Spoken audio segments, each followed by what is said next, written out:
Hello,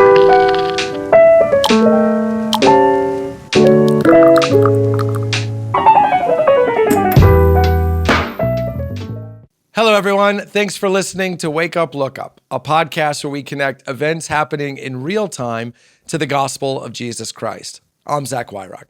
And in today's episode, we're asking the question, can hope overcome hypocrisy? I read an article this week about the decline in popularity among Americans of the idea of climate change. I mean, climate change is, of course, the theory that the earth is getting warmer and warmer and warmer, and that could result in some devastating consequences, leading ultimately even potentially up to the eradication of the human species. Well, that idea is not nearly as popular today as it was a decade ago. And the article that I read pointed out some reasons why, but the number one reason was hypocrisy among climate change proponents. Studies have shown that many of the people touting climate change have pretty big carbon footprints themselves, including, for example, taking private planes to go from one speaking engagement to the next, which of course uses much more of the very materials that we're being told to use less of than if they flew commercial. Hypocrisy among climate change leadership seems to be paramount.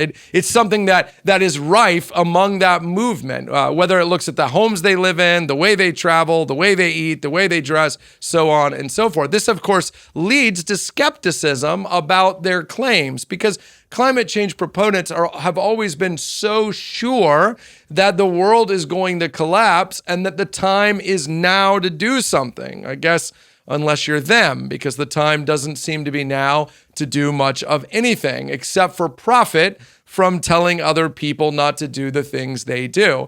Selective policies, even on the policy level, seem to be causing more problems than they are solving. States like California, which have shifted their environmental focus almost entirely to climate change, have de-emphasized and de-escalated their efforts in other ways that might have helped with things like drought or fires. Not to mention that many of the policies that have been put in place have actually failed to produce the result. And the hypocrisy exists on the policy level. So when Michael Bloomberg was mayor of New York City, he instituted a number of climate change reforms while also promoting defense spending at the national level that would have increased the climate change impact of the military. The point is, they've been pretty hypocritical. But I don't want to limit this to climate change because that's actually not what this podcast is about. It's about human hypocrisy. This is how movements die.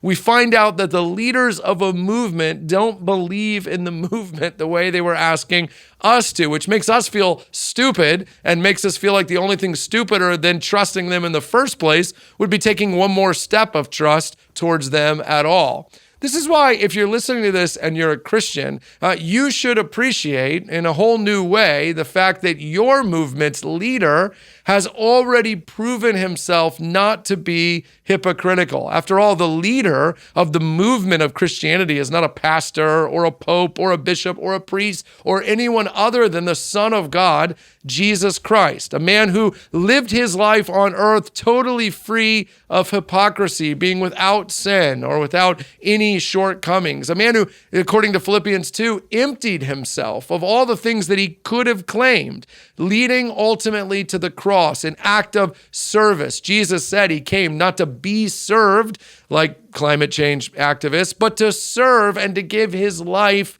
for the many. Jesus delivers on his character and his promise. He does every single thing that he said he was going to do. He told us he would die. He did. He told us he would rise from the dead. He did. He ascended into heaven, is seated at the right hand, and says, based on that resume, I'm coming back and I'm making all things new. Listen, if you haven't internalized this, if you haven't taken a second to thank Jesus that the foundation of your faith is him, his person, his work, his leadership, that this is the one movement where you can point a lot of fingers at a lot of people, but never at the leader. Can hope overcome hypocrisy? Only if, as we move up the org chart, we eventually get to someone who is totally worthy of our hope and totally devoid of hypocrisy. Friends, that someone